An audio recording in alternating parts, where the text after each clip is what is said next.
Recording in progress.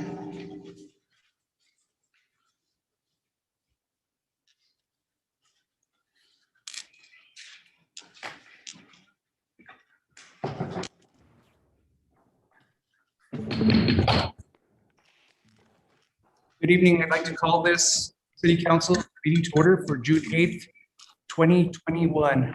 All please rise for the Pledge of Allegiance. Pledge to the flag of the United States of America and to the republic for which it stands, one nation, under God, indivisible, with liberty and justice for all. You could all please stay standing. I'd like to call on Councilor Denise Benavides for a moment of meditation. Thank you, Mayor Pro Tem. Heavenly Father, we come before you tonight. We ask you to place your hands upon us and give us grace in making decisions tonight that may or may not be tough, but again, we ask for your grace. We ask for prayer for our community and those that may be suffering. Tonight, I ask for personal prayer for my entire family. Thank you. Thank you, Councilor. Please be seated. Before we move on to roll call determination of a quorum, I'd just like to let everybody know that the mayor apologizes. He's not able to make it to the meeting tonight. He's at a city hearing actually in Albuquerque, and I guess it kind of went over, so he wasn't able to make it back on time. With that said, our city clerk, can you please call roll? Mayor Pro Tem Dennis Tim Salazar, Present. Councilor Peggy Sue Martinez, Honored to be with you all. Councilor Justin Salazar Torres, Councilor John Ramon Vigil, Present. Councilor Manuel J. Martinez, Councilor John L. Ritchie, Present. Councilor Denise D. Benavides, present. Councilor Dorothy D. Valdez. We have a quorum. Thank you, Madam Clerk. Next item on the agenda is approval of the agenda. Councilors, if you've had an opportunity to look at the agenda, I'm looking for a motion for approval. Second. Motion's been made by Councilor John Ritchie, seconded by Councilor John Ramon Vigil. Clerk, can you please call roll? Councilor Peggy Sue Martinez, In favor? Councilor John L. Ritchie, In favor. Councilor John Ramon Vigil, For the motion. Councilor Denise D. Benavides, In favor. Mayor Pro Tem Dennis Tim Salazar. For the motion. Motion carries. Thank you. Next item, item 5 is the consent agenda. On the consent agenda is only one item, which is May 24th, 2021 Finance Work Session Meeting Minutes. Councilors, if you've had an opportunity to look at the meeting minutes, I'm looking for approval for consent agenda. So moved. Okay, motion's been made by Councilor Peggy Second. Sue Martinez, seconded by Councilor Denise Benavides. Clerk, can you please call roll? Mayor Pro Tem Dennis Tim Salazar, For the motion. Councilor Denise D. Benavides, In favor? Councilor John Ramon Vigil, For the motion. Councilor John L. Ritchie, In favor. Councilor Peggy Sue Martinez. In favor? Motion carries. Very good, thank you. Next item on the agenda is public comments. Before we start public comments, anybody that's here to speak under public comments, we have a time limit of 3 minutes per individual for public comments. At this time, is there anybody under public comments in person or via YouTube? Yes, we have Lanica Montoya. Okay, Ms. Montoya, can you please come up to the podium? When you do come up, if you could please state your name and then you state your order of business, what you're here for. Okay, thank you. Thank you. Right now? Yes, ma'am, yes. And Your Honor, I was told that I had 5 minutes by the city clerk, or whoever called and told me that the meeting was today. Okay, Madam Clerk, do we have a few people on the public comments or a short list of individuals? We have a short list too this evening. Okay, thank you. Since there's a short list, we can allow 5 minutes, ma'am. Thank you. Sure. Thank you. My name is Lanica Montoya. I resided here from 2007 to 2011, in which I moved to Santa Fe, and recently I'm in transition to move to Albuquerque and staying with my son. 5 years ago, an incident happened that never should have happened, but that's not why I'm here, but I need to fill you in. My son was acting kind of odd, and I called. He never disrespected me. It was about 10:30 at night, and he told me something on Facebook or texting me. And I immediately called the police and said, I'm going for a welfare check for my son.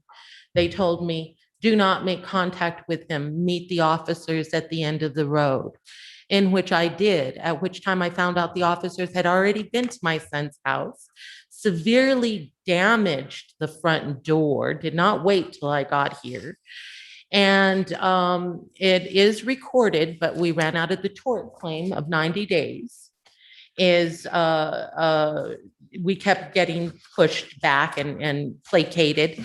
And we finally got a meeting with the city manager at the time, who was a female. I think, what was her name before you? I'm not sure, ma'am, as the female that was the city manager at that time. Or a city manager. Okay. Anyways, we made an appointment. She was very supportive with us. My son almost got his brains blown out by Danny Pacheco, who identified himself as the Bureau of Indian Affairs when my son said, I will not talk to the city police. I will only talk to Indian Affairs because I am Native American. He's not from this region. And that's when we had it recorded that Danny Pacheco told him, I am Bureau of Indian Affairs.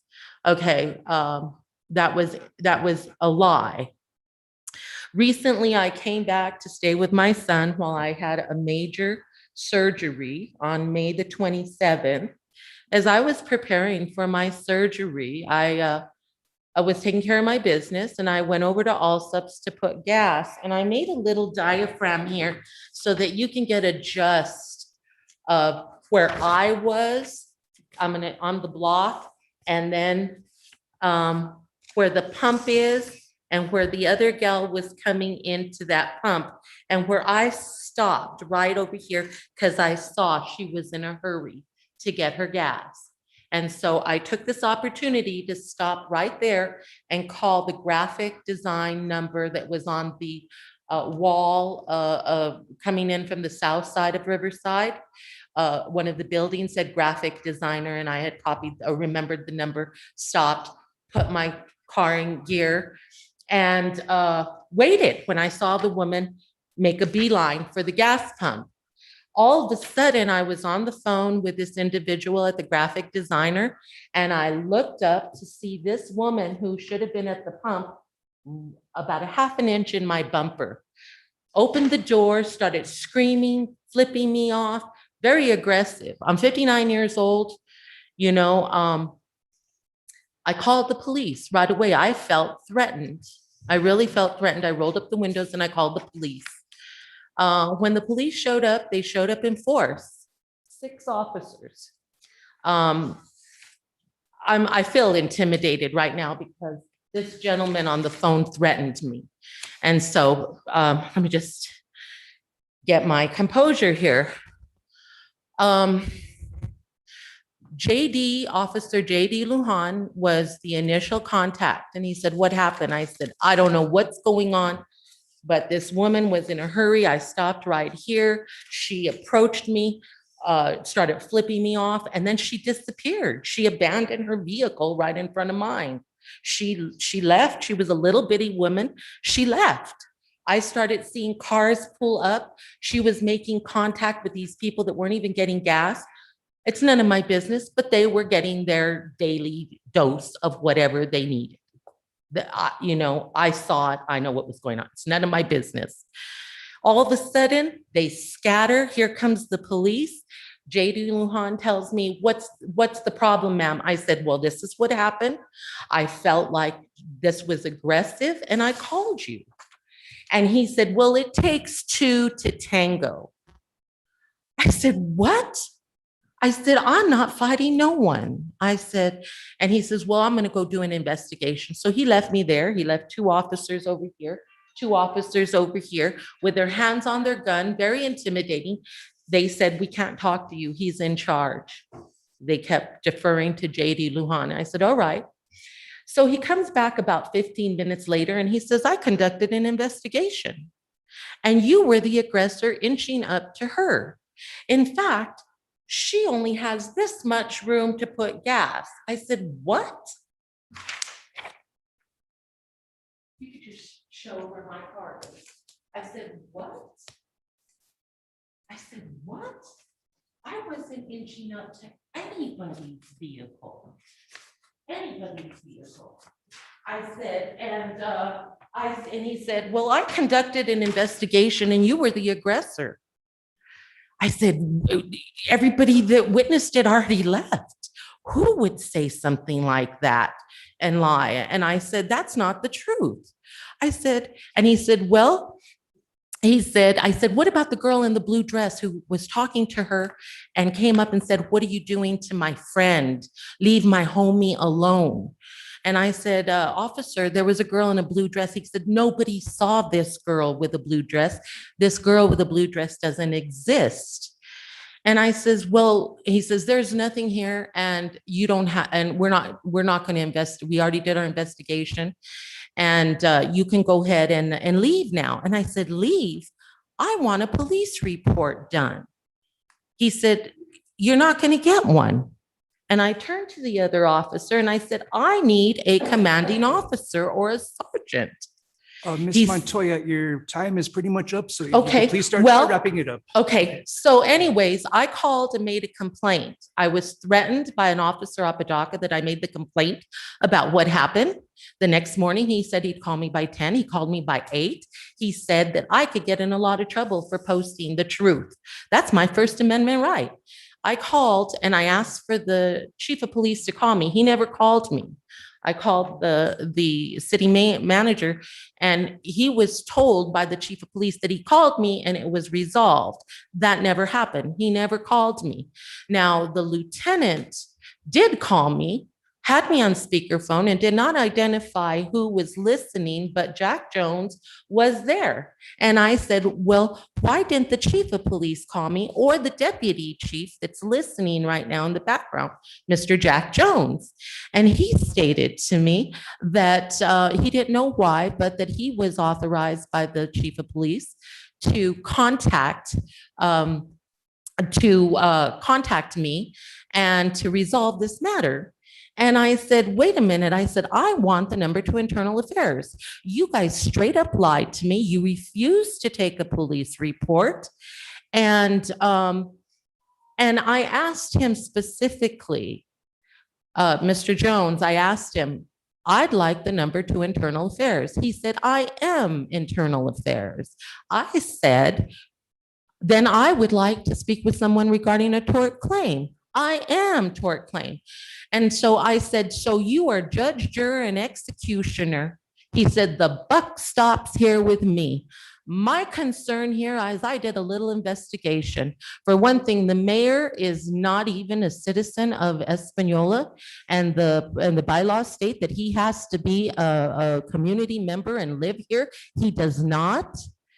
And the improprieties, what I'm asking the chamber to do, and I know my time is up, I am asking for an oversight committee of professional standards because Espanola City is better than this. This is where I practiced my mental and behavioral health in 2010. I love the people here. They are honest. Thank you, Ms. Montoya. Thank you. We appreciate your comments. Thank you. Thank ma'am. you. Thank you. And I hope something is done because I'm not stopping here. The buck does not stop here. Thank you, ma'am. You're welcome. Madam Clerk, is there any other public comments at this time? Mona Vihil. Yes, okay. Yes, Ms. Vihil, welcome. Please come up to the front. And when you come up, just if you could please state your name and then your order of business. Thank you, ma'am. Yes, my name is Mona Vihil, and I'm having a big problem with my next door neighbor who is a cat hoarder. And she has about 10 in her house. She's not spaying them. She's not neutering them. She's not giving them their shots. Then she has feral cats outside. And I've had multiple surgeries. I'm a senior. I have diabetes. And I'm they're constantly defecating my property. And she's been made aware that I don't want him in my property. I've trapped him before. I've taken him to the animal control, had to bother people to go in their trucks to help me take them. And to no avail, she followed me one day and said, "This is my cat," and grabbed my trap with her cat. And they closed the gates on her because none of them have been microchipped. Okay. Anyway, it's been a big problem, a big major problem. And now she has more. She keeps breeding them. They're feral cats outside. She has 3 new kittens and all in all, about 6 or 7 cats, feral cats. And they go in at night and they make their messes. And, you know, I'm sick. I've had, like I said, multiple surgeries. And I'm constantly picking up, cleaning up. She did go clean a few times. And after that, she'd say tomorrow. And I said, no, we need to go now because it's smelly. Then she'd get mad to go because I know I was the bad guy. She had to go right away to go clean. Then she'd get upset with me. And she's been very unreasonable, very disrespectful of my property. And she's been made aware and she just doesn't understand. She doesn't care. And I really need help with this situation. I have this for feral cat colonies. And I don't know, I talked to the animal control, Alfred, and he can't help me. I realize they can't pick them up. But I don't know why it's not being enforced. Okay. It says here, it is unlawful for any person to allow or permit an animal to run at large. She has them running all over the neighborhood, doesn't have them fenced in, makes no effort. And it's just become a really big problem for me and I really need help. And I have the ordinance here and I don't know why it's not being enforced. Okay, thank you for coming forward to the council regarding this. Do you want me to pass this around or? If the clerk could probably give us Okay. all, send us an email with that ordinance and. Okay, thank you. You did mention you reached out to the animal control. That is correct. I talked to him and Okay. talked to various people. I've come here to the city. This has been an ongoing problem for years already. I've come here to the city. I showed Javier the paw prints all over my car. I can't even park my car freely in my property. Right. They jump all over my car and scratch it and leave paw prints. And it's really, really become a major problem for me. And I'm sick and it's been very stressful for me. Okay, thank you. Mr. Martinez, is there any way we could kind of find a certain way to come to some kind of a resolution or any other options possibly through public safety, through animal control or something, just so somebody from staff could get a hold of Ms. Vihel and see what else we could look at? Absolutely, Honorable Mayor Pro Tem, and we can coordinate with our chief, police department, our chief and DC on that. Right. Okay, very good. Thank you, city manager. Thank you, Ms. Vihel. We appreciate it. So, Ms. Well, I already said.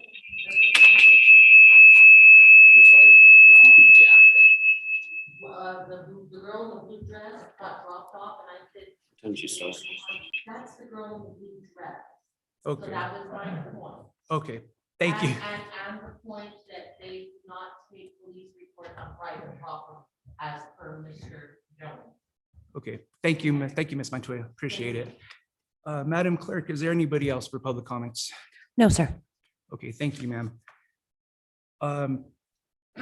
Members of the public that have come to speak before the council, we appreciate it. Thank you very much for your comments. We really appreciate that. Next item on the agenda is item number 7. We have committee chair updates or councilor comments. Do we have any councilors at this time? Councilor John Ramon Vihel, you have the floor. Thank you, Mayor Pro Tem. Mrs. Vihel brings some good comments, as well as I believe we all received in our emails today, or it was yesterday, about just nuisance animals such as dogs that are unchained or unleashed and they're violent. I have a situation also on the west side, and I know it's by Councilor Dennis Tim Salazar's house as well, where these dogs continue to come into people's yards and are aggressive in our own properties, and they attack our own pets. So we really need to start looking at that, Mr. Martinez, with animal control, not just the feral cats, but violent, vicious dogs that are just causing a nuisance. And I shouldn't have to deal with that in my own yard.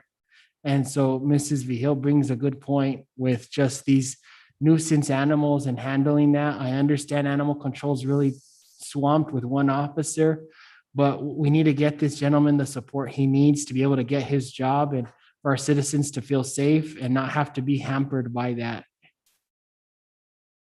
Very good. Thank you, Counselor. Any other council comments at this time? Counselor Peggy Sue Martinez, you have the floor, ma'am. Thank you, Mayor Pro Tem Salazar. I too have a big concern about this situation. I know that Ms. Vihil has been in touch with myself for a while. I communicated the situation to the mayor a long time ago. He said he was going to get a hold of the chief and animal control and do something about it. Nothing ever happened. When she's asked for them to trap the animals, they've never wanted to do it for her. They have never seemed to address the situation according to the ordinance. If there's laws in our community about these feral cats and about people not having the ability to let their animals roam like this, I think it's important that we understand that it's a quality of life issue for the neighborhood. And the dogs that Mayor Pro Tem Salazar and Councilor John Ramon Vihil are dealing with also travel quite far up the road. So I see those two dogs on a regular basis. I know exactly what dogs you're talking about. So these are just situations that do affect people in their daily life.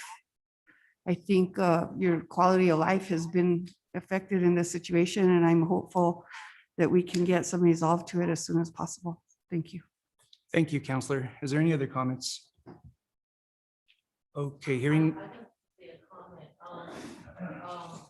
Is the city manager gonna do anything about professional standards?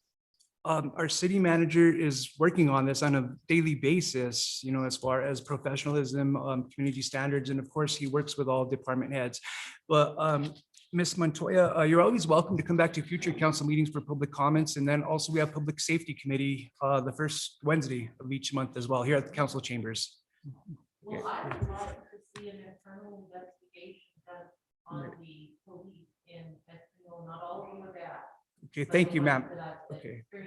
I would like to see something done, and I'd like to see the city manager facilitate that, because I've just been given the runaround, just like Ms. Hill has. Thank you, ma'am. Okay, next item on the agenda is matters, well, from the Mayor Pro Tem, I have nothing at this time.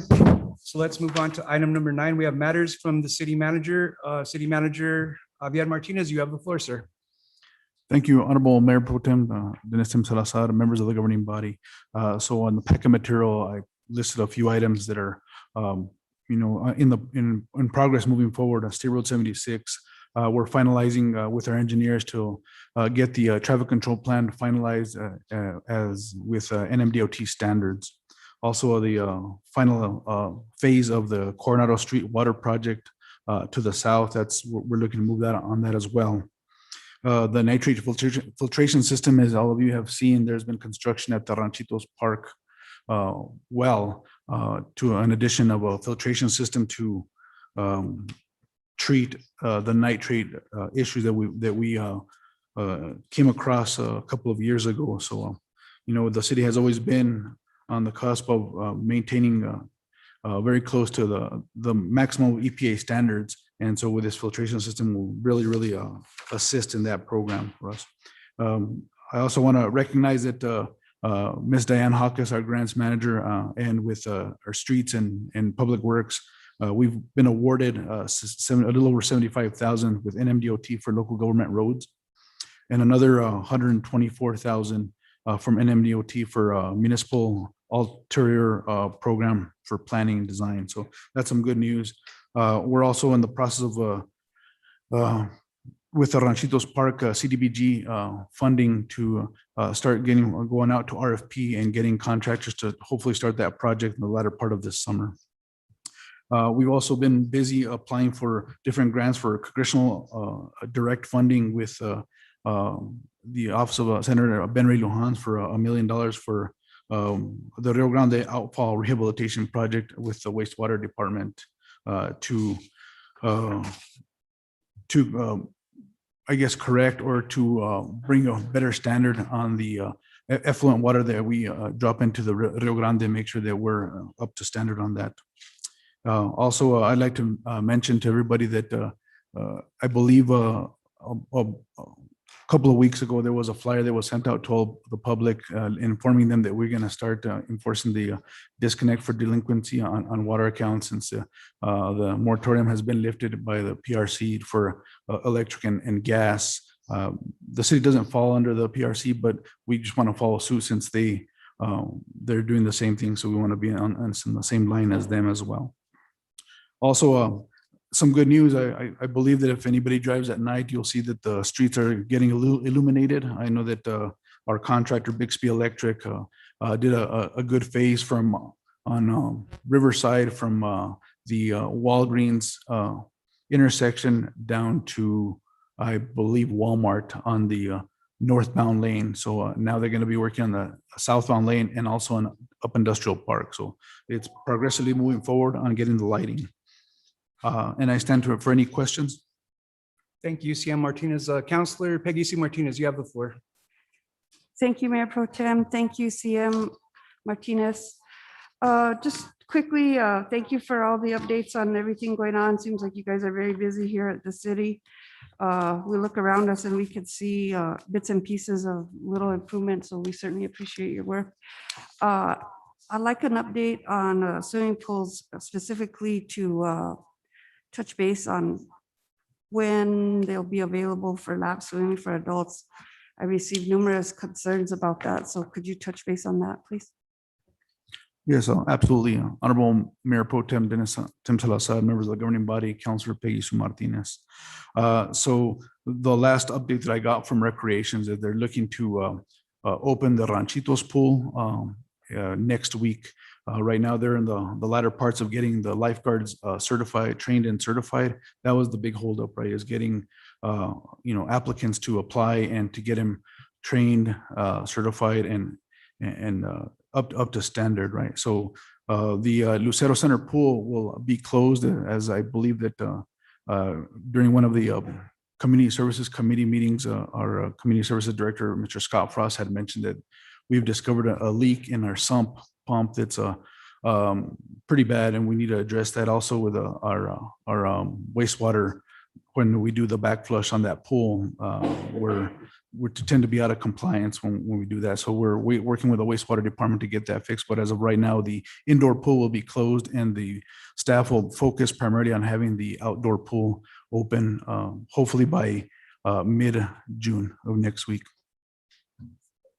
Very good. Thank you. Follow up, please. Yes, ma'am. Go ahead. Thank you, Mayor Pro Tem. So specific to lap swim for adults, do you know what that schedule would look like? Councilor Peggy Sue Martinez, I do not have the details in regards to how they're going to facilitate in regards to lap swimming or public swim.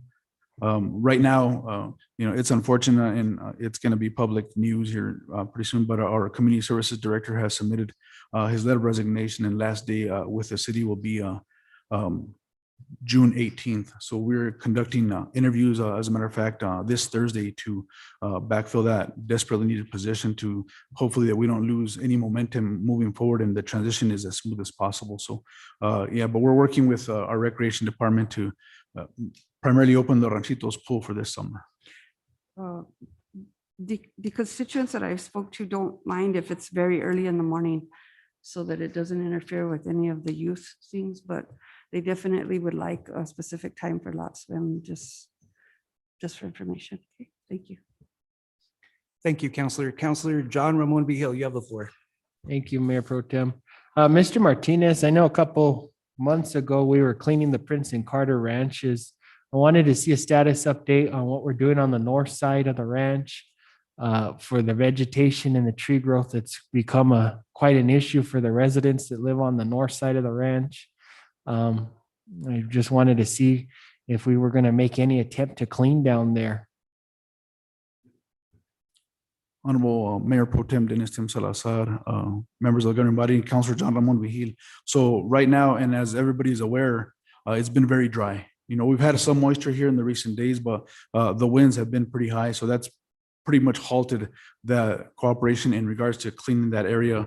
And because we were going to coordinate with the fire department and with streets and all departments to help clean up that area. So we were out there yesterday with some visitors to the city, and the piles of debris, they do look bad, but you know, Well- it's an issue of when the weather's gonna cooperate with us.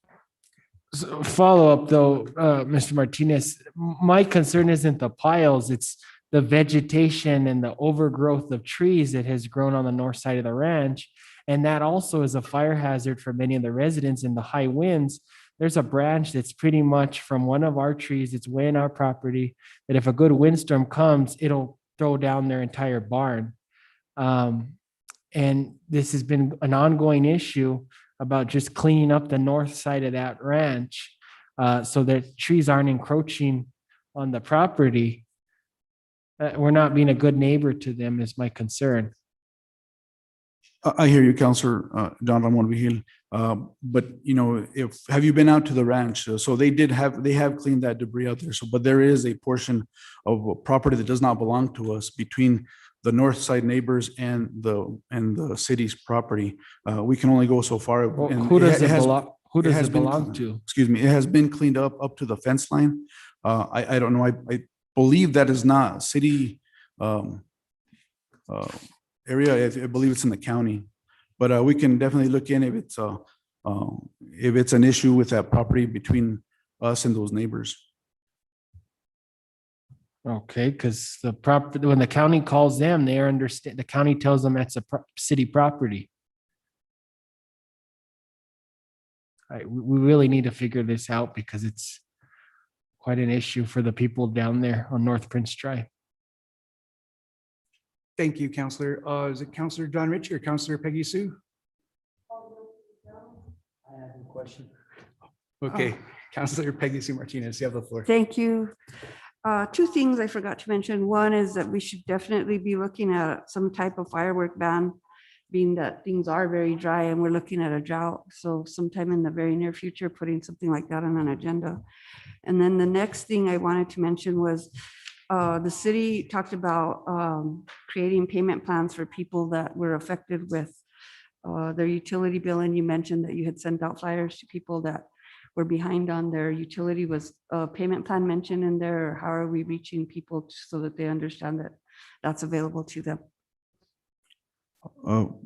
Counselor Peggy Sue Martinez, yeah. So I believe in that flyer, it addressed if anybody is having trouble with their delinquent bill to come and talk to the city, and we can arrange for a payment plan according to the ordinance. That's awesome. Thank you so much. Very good, thank you. Any other counselors at this time? Okay, hearing none. Thank you, City Manager Martinez. Next item on the agenda, we have business with visitors. We have the Community Solar Strategy presented by Vince Campion of Clean Energy Solar. Welcome, sir. Good to be back. Definitely. This is somewhat of a follow-up. If you remember in the fall. Great. Can you hear me now? Okay. In the fall, we introduced the Cooperative Educational Services Purchase Power Agreement contract. This is a contract, an agency that provides the city with many services and allows them to buy these services because they've been pre-vetted. They've gone through all state compliance expectations. So when we started, we said, look, we want to show you a savings bogey, what we think it could be. And we spent the last 7 months working with Jeff and with Javier and Richard of late, gathering data, looking at bills for the last 2 years. And today we're coming back to share those findings. A significant change in the state legislation has happened recently, and that's the Community Solar Act. Much of our conversation on the savings was predicated on the ability to collaborate with the co-ops, specifically HEMES.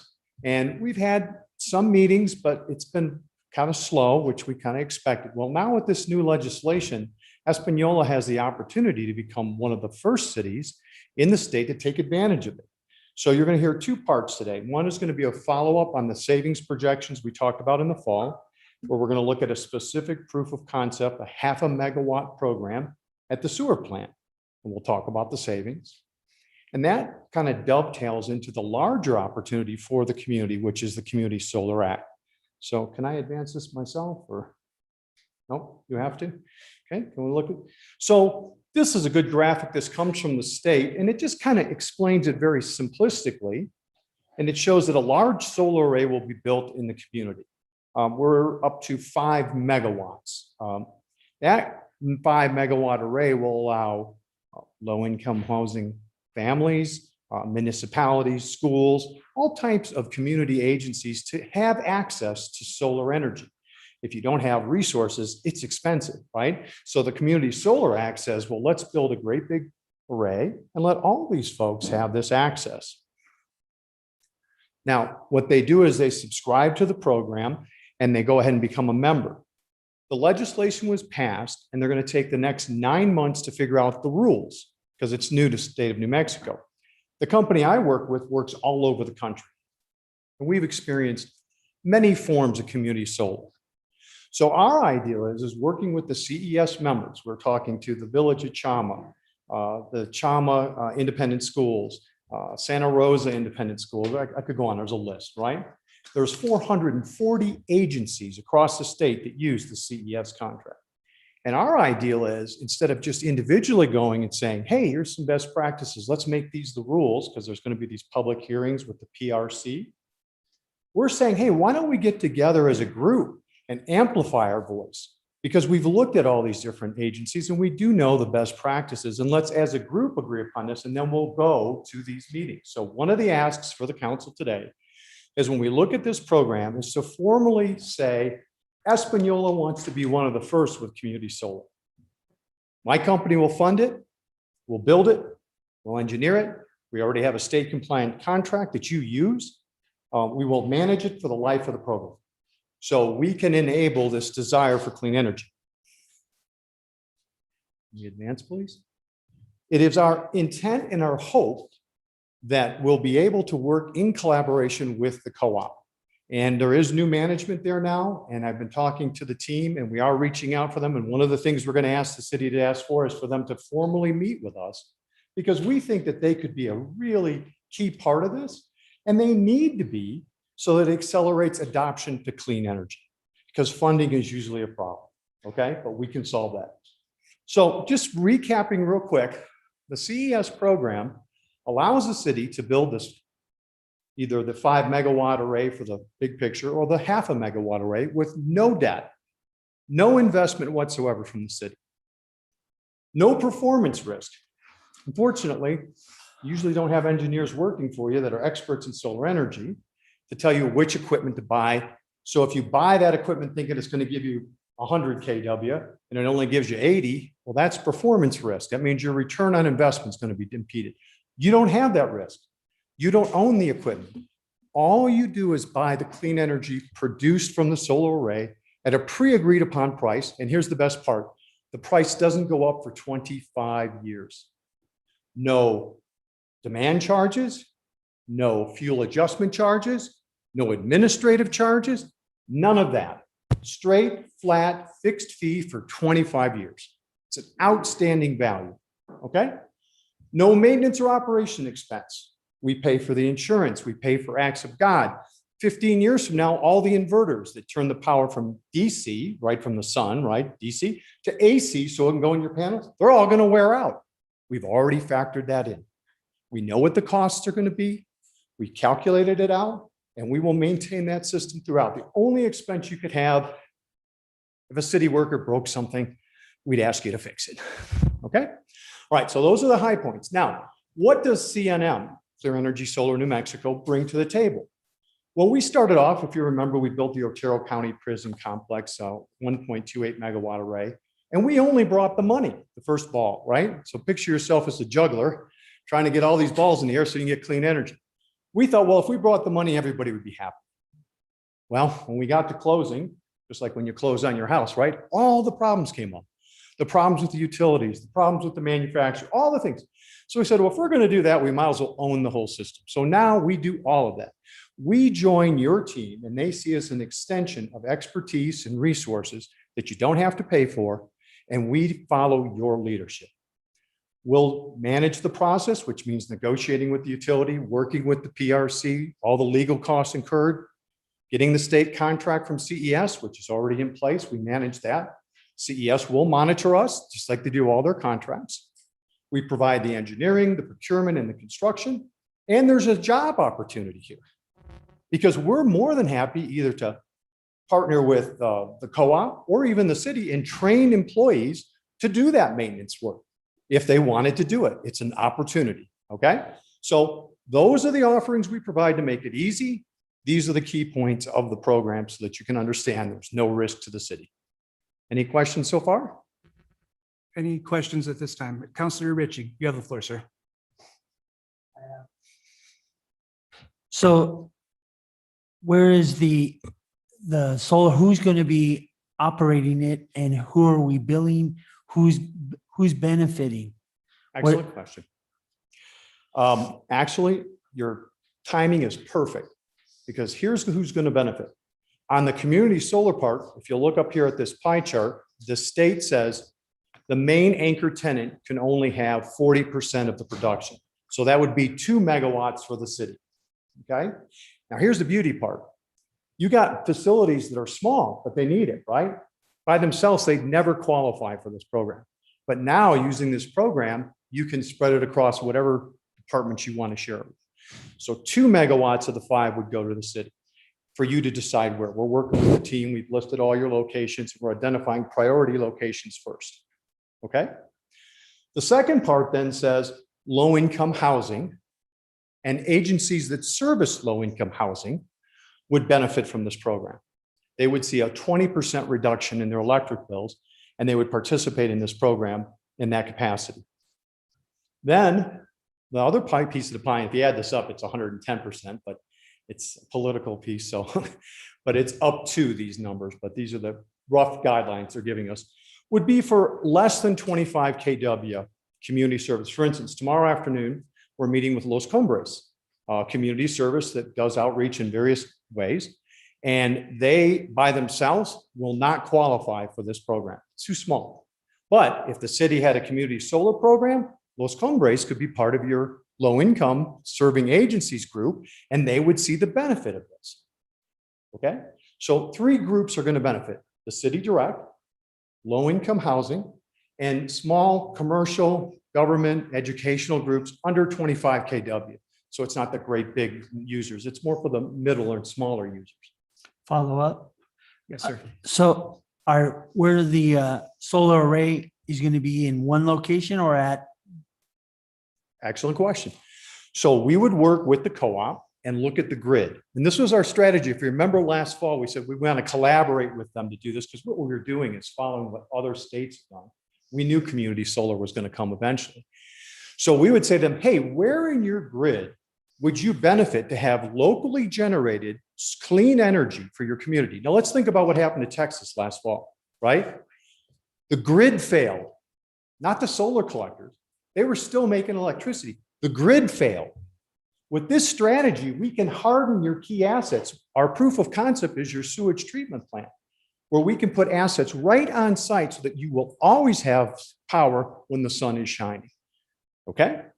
So we would work with the co-op to optimize the benefit to the city. It might be one big location. It'll probably be a couple of locations simply because as they look at the grid, they have need areas and they probably want to locate this close to those need areas, but they would tell us where it would be best. One more question. Please. So who's the true beneficiary of this? Is the co-op going to be, you're pushing it and guaranteeing it for life? So who's the true beneficiary of this? Well, there's multiple beneficiaries, okay? So let's do this. Let's go, if we could please go to the next slide. What we'll do is make this a relatively simple decision for the council, hopefully, by bringing you a cost-benefit analysis. Now, we've shared it with the team. They reviewed it. That's why we're here today, because they like the result. This is a snapshot of that cost-benefit analysis. This is for the 40% or 2 megawatts. If you look here, I don't know, can you see the cursor there where it says project size, 2000 kW? You see that? Yeah. Is that showing up? Okay. So that's 2 megawatts for the city. So the savings bogey here is based on a couple of assumptions. Let's go through those assumptions. Number one, the top line, system degradation. When you put a system out in the environment and you have wind and sun and rain and snow and all these things, Over time, the system degrades, right? It gets less effective. We've calculated that in. Over the lifetime, it'll degrade 20%. We also look at your current electric rate. Now, in the Community Solar Act, which I've sent copies to the city team, and we can get copies for you, they're public knowledge, but we'll be happy to work with you on it. It says in there, they will look at the total aggregate cost, not just your fixed rate. Your fixed rate is 6.773 cents per kilowatt hour. But on top of that, you pay $13.50 in demand charges, and you pay currently $1.22 in fuel adjustment charges. Okay, so it's a moving target, right? We said, okay, that would total to 7.99 cents. In our example, we only show the current value at 0.0754 cents, okay, because we know that that fuel adjustment is going to move. Now, right now, fuel costs are going up, and everything says they're going to continue to go up for the near future because the Biden administration is clearly promoting clean energy, and the way they're doing that is they're making carbon fuel more expensive. Okay, that's their policy. Can't change that. So now the next piece that we have to look at is the PPA escalator. How much is the cost of this going to go up? 0 for 25 years. Now, what is the utility rate going to go up? Nationally, utility rates over the last 20 years have gone up 3.84 cents on an annualized basis. So some years they'll go up a lot, some years they'll go down.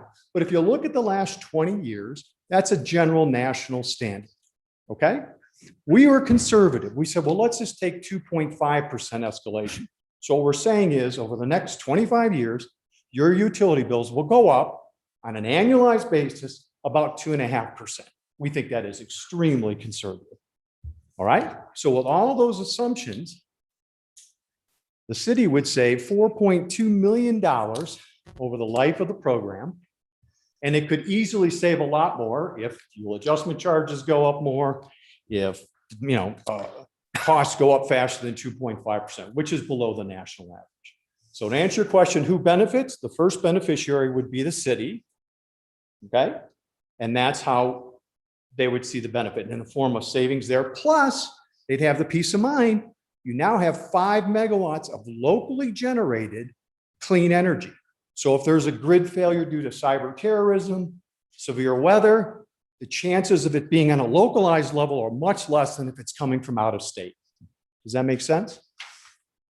Okay. The second beneficiaries, we just put it into 2 groups, would be that 40% piece of the pie for the smaller systems, 25 kW, and the low income. They're all going to be basically in the same rate class, so we group them together. And yeah, you can see it right there, all right?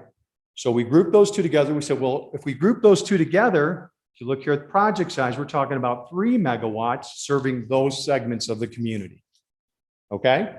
And they pay a lot more money. Los Cumbres is an example. We took their bill.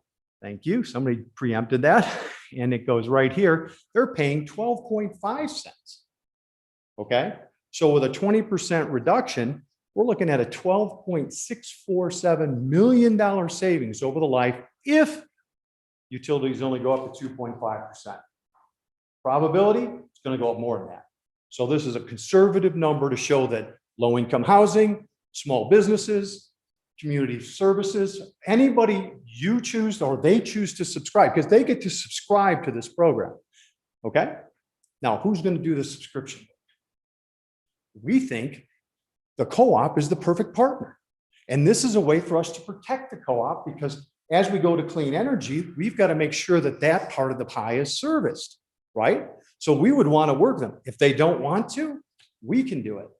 We will bring outsourced third-party providers in that do nothing but subscriptions for clean solar.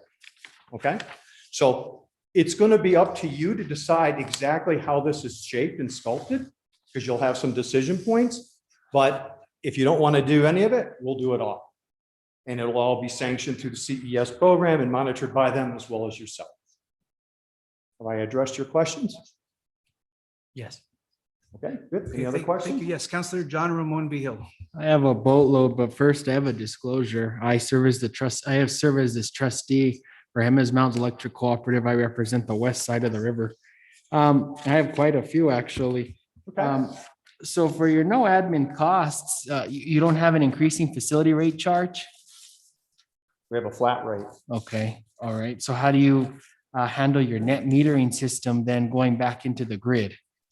That would be determined by the program. The PRC is doing the guidelines and the rules. They've laid out the general picture frame. Our hope is to work with MS to find an amicable solution for both parties.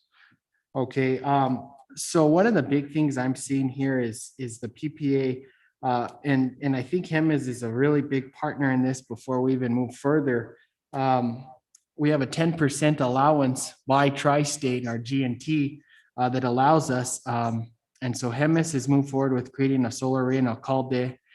There's one going up in Jacona, and then there's one in Cuba. And so we're about to max out our 10%. So I'm not sure how that works into play beforehand to see if Hemmes is going to be a partner. I'm not sure. Like I said, we need to figure this out. That's why it's really important that they're a player at this table to see if we can entertain this, because you would have to entertain a PPA between Community Solar and Hemmes Mountains Electric Cooperative, and Community Solar would be operating on behalf of the city, but you'd have to execute 2 PPAs.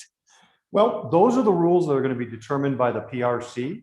Okay, so it could have been that way, and it still could be that way if we want to preempt the PRC. We could work it out between the 3 parties and come up to a solution that we all find, and I hope we do, because we don't need to wait till next April.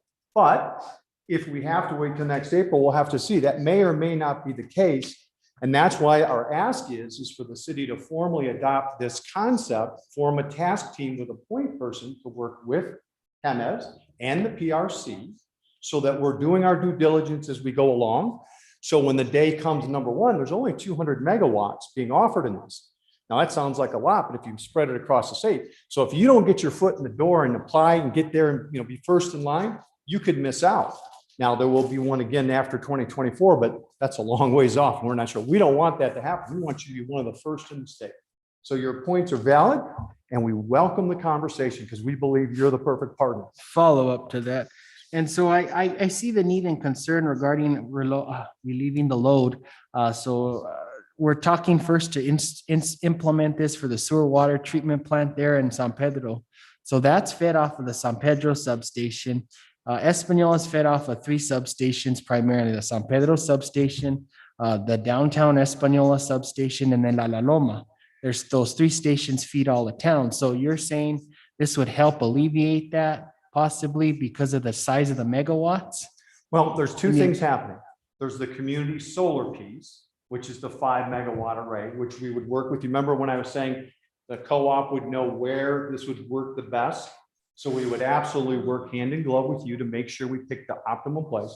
But prior to that, we're saying, look, behind the meter, meaning not through the grid, right on site at the sewer plant, we can put a 0.5 megawatt this year. And the savings bogey on that was 4 million and change for the city. So it's a good proof of concept, right? It's a good, strong foot in the water. Plus, when we walk in front of the rate commission and say, we're Espanola, we want to be on community solar, and we've taken the first step. We've already invested in this, and Hemmes is already going down the road. You brought up those different programs. The last time I checked, I know Alcalde was operation, right? What are the dates projected for the other? Cuba is supposed to go online by October, but we've had some construction delays with site development. So that's my concern going with you and discussing, because you can't just put it anywhere. Everyone thinks you can put it in an empty yard, but there's a lot of site development included in it. The same with Jacona. Jacona land grant has been held up because it's been up to ultimately on site selection. So have we evaluated that as well on site development, even the potentiality of doing that here with the city? Well, that's why we're saying right now, behind the meter, without any of those constraints, with our funding, let's do a 0.5 megawatt. Right now, we're going to find out a heck of a lot how this works right at the sewer treatment plant. Hardens the key asset against disruption and power, gives a savings of $4 million to the city. Over the next 9 months, while the rules are being done, we would love jointly, the city, the co-op, and ourselves to be going to the PRC saying, these are the best rules that best serve the whole community, not just us or you or them. It's all of us, right?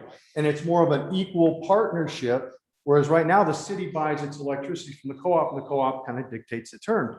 Well, now the city would have its own charter with the 5 megawatts from the community solar. So it'd be a more balanced relationship. Very good. Anything else, Counselor? Just the terms of the lease with the PPA, just, I know this is all preliminary, but regarding the equipment and such, when the 25 years is expires, how does that work? Will the city Excellent. take So ownership? One of our key asks today is we have provided a copy of the PPA to your team, and we want to get permission from the council to formally have it reviewed by your legal counsel so we could bring it up for a vote at the next committee meeting. And we'd be happy to give you a copy of it. To answer your question, at the end of the 25 years, you're going to still have 5 years of useful life out of those panels. So what we would do is we would sell it at fair market value, which, because remember the IRS and all that, when you Depreciate. thank you. You knew what I was thinking. When you depreciate it to zero, can't sell it for a whole lot more than zero. And now it's going to be a fair market number. It's going to be a very low number, and it would be sold. Now, it could be sold to the co-op. This is one of our strategies. We do not want to be a utility company. We're an investment company. Remember, we started just bringing the money because we are a large real estate development company. And we have investors that have big tax burdens. You can't use this tax credits. 26% of the total goes away, not used. We want to monetize that to bring the money for the program. And then anytime that HEMS in their capital budget, or the city, if they were to come into money, said to us, we'd like to buy this in year 7. We'd like to buy it in year 12. We just have to meet the IRS rules of 6 years. After year 6, anytime it can be purchased, and we'd be happy to sell it because our investors want to turn around, want to build another one and get more tax benefits. Sound good? Yes, go ahead, Counselor. So no offense to you, Vince, Mr. Martinez, one of the big things we need to do is meet with Mr. Hastings from the co-op and review this potential PPA, because I would hate to spend legal time on this if we're going to include the co-op as a member partner, or if we're going to go forward solely on our own, because we need to make sure with the co-op that we're not exceeding that 10% allowance from Tri-State even beforehand, because if we've already exceeded the 10%, that's already going to be the buck stops there with the HEMS. So that's why we need to get them in as a partner to know what we're doing going forward. What is your position with the legislation in that cap? Isn't it true that that legislation is in direct conflict to that cap? Right. So that's why the next 9 months, those rules are going to be dictated. So yes, in today's world, pre-community solar, we have to work with the co-op, period. With community solar, depending on the rules, and we want to influence those rules, it's going to be more of a balance with the city and the co-op, not the co-op making the rule. So it is a change. It's a big change. So if the co-op chooses not to go forward, that's okay, because the Community Solar Act is going to come out with rules that are going to dictate it. Now, we believe the best solution for everybody is to find a win for the co-op, because let's face it, without a power grid, all of this doesn't work. We have to have a successful grid. That's why we would sell the co-op the assets. We would work with the co-op, the maintenance and operation services. We would contract with them if they want them. We would look for ways to generate revenue for them. Okay? Thank you. All right. Counselor Peggy Sue Martinez, you have the floor, ma'am. Thank you, and thank you, Counselor John Ramon, for your comments. It's obvious that you know a lot more about the situation than the rest of us because of your connection to HEMS, so we appreciate you sharing your knowledge, and I want to thank you, sir, for your presentation also. You talked about a couple of things, two aspects. One, utilizing the system and the at the sewer plant specifically to create power for the plant itself, correct? Yes, ma'am. We call behind the meter, meaning it doesn't interact with the grid. Right. Okay? Has that ever been done? Have you ever done that type of a Oh, yes, situation? ma'am. A lot of Many times? times. We can give you lots of lists of places and nationally as far as that's concerned. And our EPC, the Engineering Planning and Control Company, has a long list of multi-megawatt programs that they've done. So we can provide that. I'll make sure that's part of the package. Could as we you go email forward. those, or at least a few of them, to the counselor so we can do some research on that, please? Well, first one off the top of my head is the Otero County Prison, 1.28 megawatts. They did a job, the EPC, Somos is, by the way, a Santa Fe company. They're a big roofing company, but they've gone into solar. The company that we partnered with them is, did the Bellagio in Las Vegas, 8 megawatts, I believe. There's like a list of them. But what I'll do is this, rather than try to do them just from memory, I'll send that list over to you folks. Okay, thank All you. right, so I'll put an action item list of projects. So as far as costs up front from the city, are you just looking for the commitment from the city for the cost savings? What we're looking for is this. Number one, that we look at the purchase power agreement for the 0.5 megawatt array. Okay, there is no cost other than your legal review, okay, of the purchase power agreement, which is, by the way, been vetted already by CES. Okay. Number two, we're saying, let's form a formal position on point person to work with the co-op and with the PRC, so that as we go forward, Espanola gets their name on the list and they get approved for this, because there's only a limited number of approvals that are going to happen. We'll do all the heavy lifting, we'll do all the legal work. But when we go to the PRC, having these different community members and ideally co-op standing with us saying, we believe this is what's best, I think that's going to put us at the top of the list, because they're going to say there's a community that's working together and everybody's going to benefit. And this is going to be a sustainable solution, not a winner and a loser, but everybody gets a benefit from it. Does that answer your question? Yes.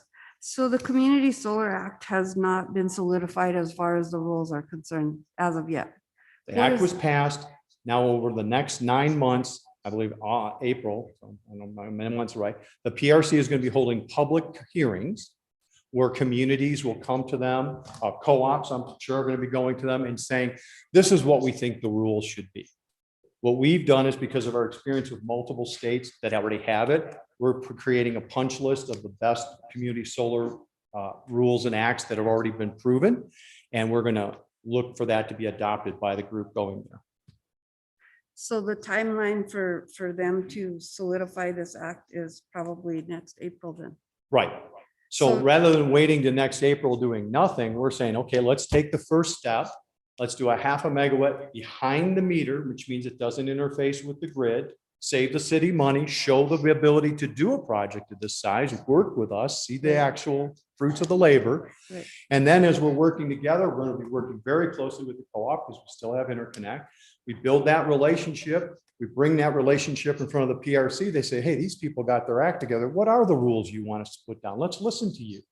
And they're going to give us the rules that are going to be a win for everybody. I commend you on your energy, sir, and on your positivity looking at this project moving forward.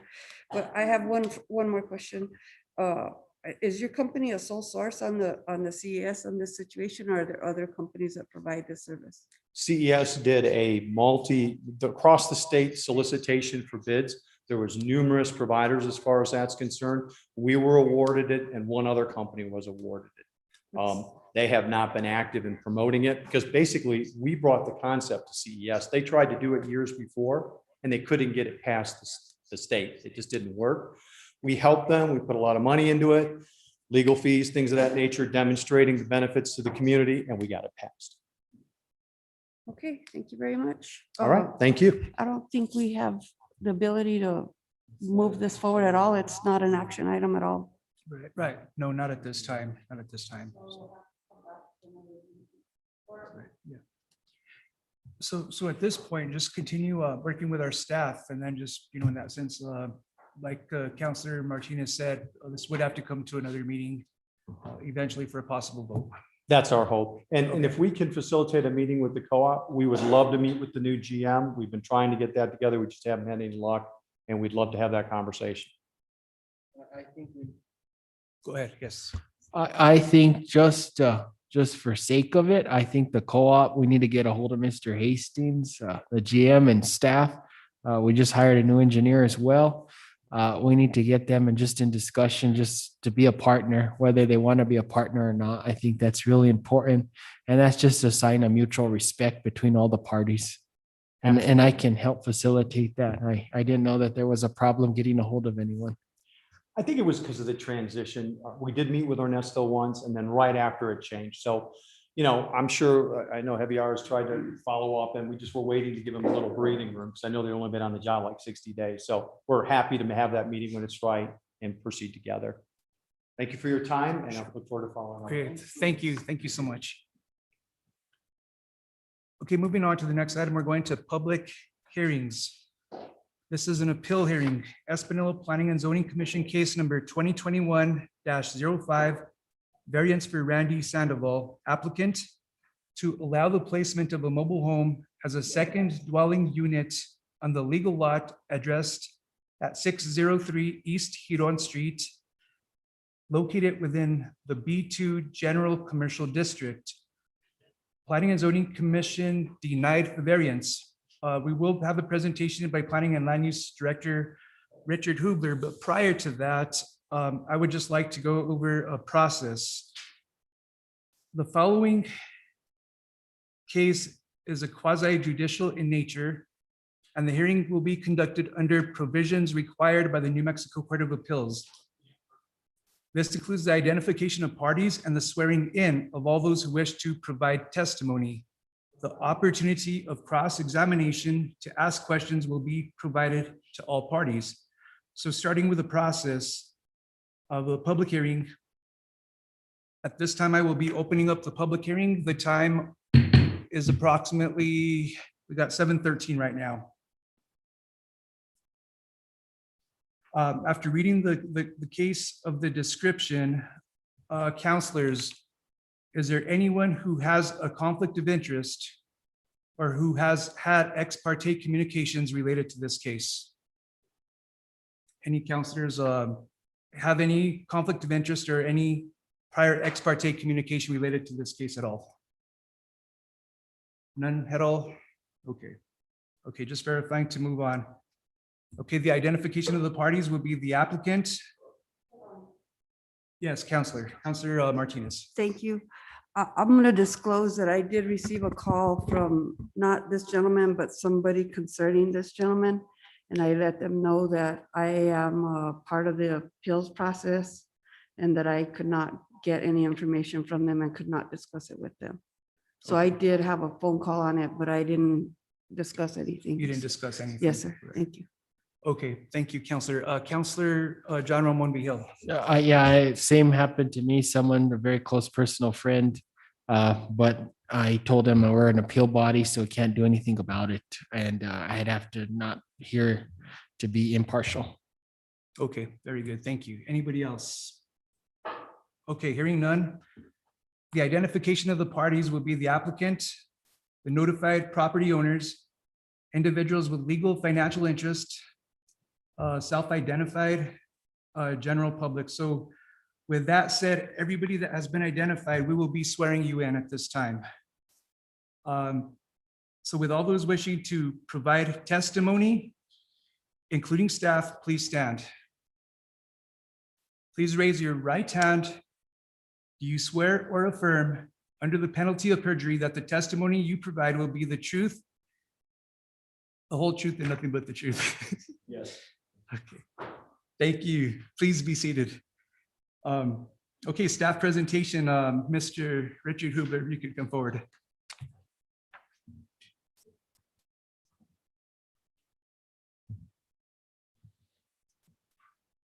Thank you, Mr. Mayor Pro Tem. Thank you, sir. Turn on the camera here. All right, so as we'll get into the hearing, I just want to remind the body, as was indicated before, this body, the governing body in this case, is an appellate body. The decision was vested for a variance in the Planning and Zoning Commission. So we're not here this evening to evaluate the request relevant to Mr. Sandoval's application. What we're tasked with tonight is to review the record of the decision and to determine if the decision that was made by the Planning and Zoning Commission was based on the facts presented and was done under their authority and was appropriately made. So having said that, how did we get here tonight? In March, Ms. Elaine Sandoval applied to the city to place a mobile home on this property. Because of a number of circumstances, we were not able to administratively approve that placement. And so it was forwarded to the Planning and Zoning Commission to request a variance. That happened in April. And during that hearing, prior to that hearing, I should say, we did follow all of our proper procedure as far as notifying the neighboring property owners, posting the public notice signs on site, publishing it in the newspaper. We did have a public hearing under quasi judicial procedures like this evening in front of that body back in April. And during that hearing, the Planning and Zoning Commission considered all the evidence that was presented, both the staff packet, which was included in your materials, as well as the application by the applicant, and then sworn testimony, just like we're hearing tonight. Based on all that information, the Planning and Zoning Commission did vote to deny the variance. The record of the final decision was provided in your packet as well. It documents that the proper procedures were followed, that the zoning commission had the authority to make that recommendation or decision, and that they did so based on the evidence that was presented. So what is tasked with you this evening is to consider that, and then to determine if that was appropriately made. If it was, you shall must affirm the decision of the Planning and Zoning Commission. The only justification for overturning a decision of the Planning and Zoning Commission is that the decision was made contrary to the facts of the record, contrary to the testimony of the parties, was arbitrary or capricious in nature, and that's an extremely high bar. So that kind of covers the basis of the case, and I'd be happy to answer any questions you might have on the materials that were presented to you. Thank you, Mr. Hubler. Counselor John Ramon Vihil, you have the floor. Sorry. Thank you, Mayor Pro Tem. I'm trying to find an ordinance. It's our. Hold on 1 second. Of order. Under this, it does say a staff presentation, and then it does say questions by the commission. So according to this, it does say that we can ask questions at this time, and then we'll go through an applicant presentation and so on. I just wanted to know it's arbitrary, capricious, and what else? Basically a manifest abuse of power. So there's three things. Mhm. Okay. Thank you, Counselor. Is there any other Thank you. questions by the council at this time? Okay, at this point, it says other parties cross-examine. Is So that would be if Mr. Sandoval had any questions on my presentation, he could ask me Okay, those. sure. Okay, so Mr. Sandoval, at this time, do you happen to have any questions in relation to Mr. Hubler's presentation? Reading the variance and it says. Yeah, would you be able to come up to the podium? Thank you, sir. I'm Randy Sandoval, sorry about that. Thank you. So on the variance, it says right here, clearly states that to allow a second dwelling in my property, 623 Huron. Right. There's been two dwellings in that property even before I owned it and before. So what happened there is I was renting from a lady called Joy Andrews, which is my mobile home that's there now. Right. And there was a residential home there. So the house burned. So there's always been two units there, residentials. It burned. A gentleman by Roy Gonzalez bought it. Okay. So actually, when Roy Gonzalez bought it, then it burned. So when that happened, I was renting. And then Roy decided to sell the lot. And I said, well, I'm interested. So at the time I bought it, he cleaned up the house. I came to the city council to see if I would get approved to put a second mobile home. I mean, everything was there, all the hookups, whatever. There was a residence there before. I got approved. My understanding when I went is I was on a 2-year probation, which we have paperwork for that. Right. So 2 years went by. I didn't get notified by the city. Like around the 3rd year, I got notified by the city. I remember Moises was the planning. Oh, way back then in the late 90s. Yeah, probably. since then. So it's been a long time. And I remember Isabel, like 3 years later, they're supposed to contact me 2 years. Right. And the conditions were for me to allow to have a mobile home there if there was any problems with the neighbors, the law, the city. So when I came back, they said everything was good and I was good to have my mobile home there. Okay. And my aunt is not trying to put a second dwelling. She was just replacing it. Her old home that was just recently removed was like barely livable. My aunt's on a fixed income. Her health. So all we did is remove, and we went through planning and zoning and Richard, through all the proper steps, like he said. My aunt Elaine came, they were doing all the work, and they asked me for ownership, proof of ownerships, like so I had to do the taxes. They asked me to draw up a map where it was going to go, which was exactly where the other mobile home was. Same size, actually, was a little bit smaller. I met all the, what do you call it, the regulations of the 5 feet, the 25 feet from the road, the 100 feet from the other house. I got approved for all that, and all we were doing is replacing the mobile home. There's been 2 dwellings there for even probably 50. I don't know before me, but since I bought that property and since I was renting there. Since back then. So we did all the proper steps, county, the maps, we went through them, we did everything. And then they denied me is because it's its own commercial. Okay. Well, the city approved me before, and they never told me this.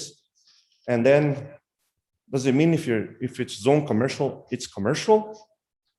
Is there a difference between being zone commercial and being commercial?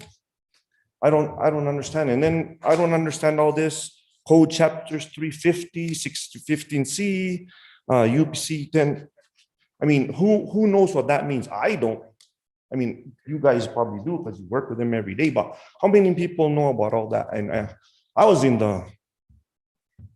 I had no idea what all that meant. And then when I came to the hearing before, I got no material. Like they gave me the memos, the everything the day I walked in. Okay. They didn't email me before. Like I had no way to being prepared. I didn't know what to answer. I didn't know what to. I've never been to anything like this except the last time. And I did drew the map, ownership, and then that's when they approved me.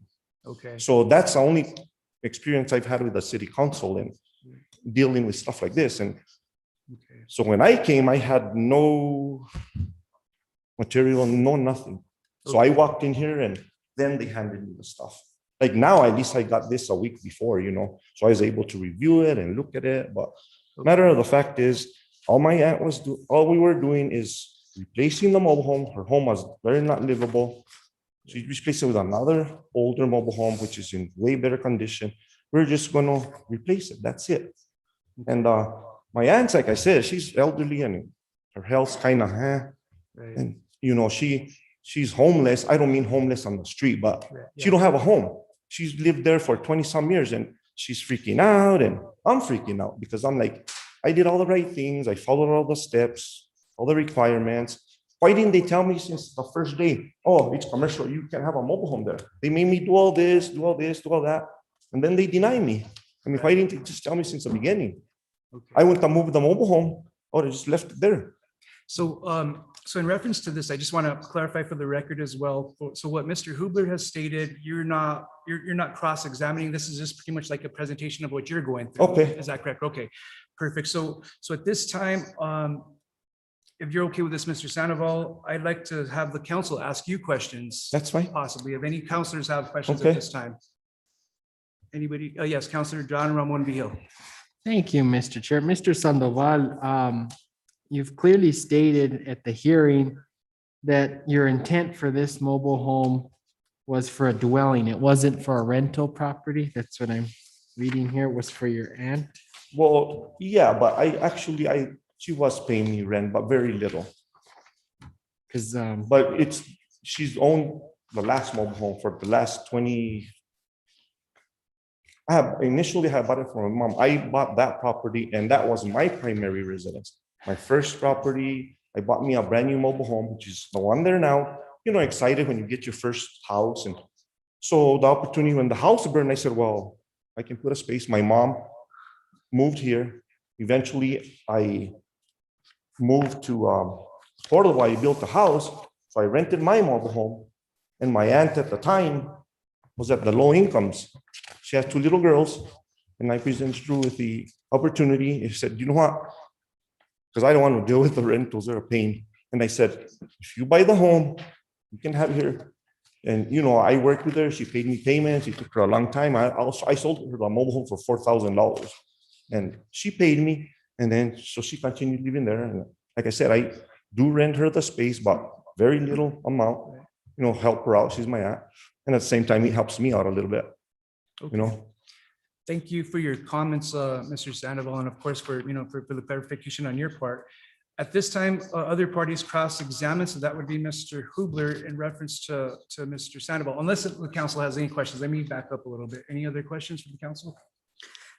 I have a few questions, Mayor Pro Tem. Okay, yes, go ahead. Peggy Sue Martinez, Counselor, you have the floor. So, Mr. Sandoval, you said you were notified the night before the Planning and Zoning Commission heard your case? No, for I the was, variance?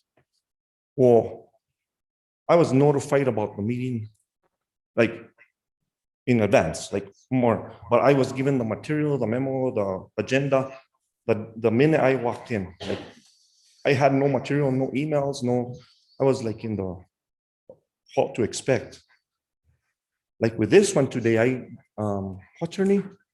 The girl that emailed me all the stuff. So she did that earlier in the week. So at least I had time to review, look at stuff.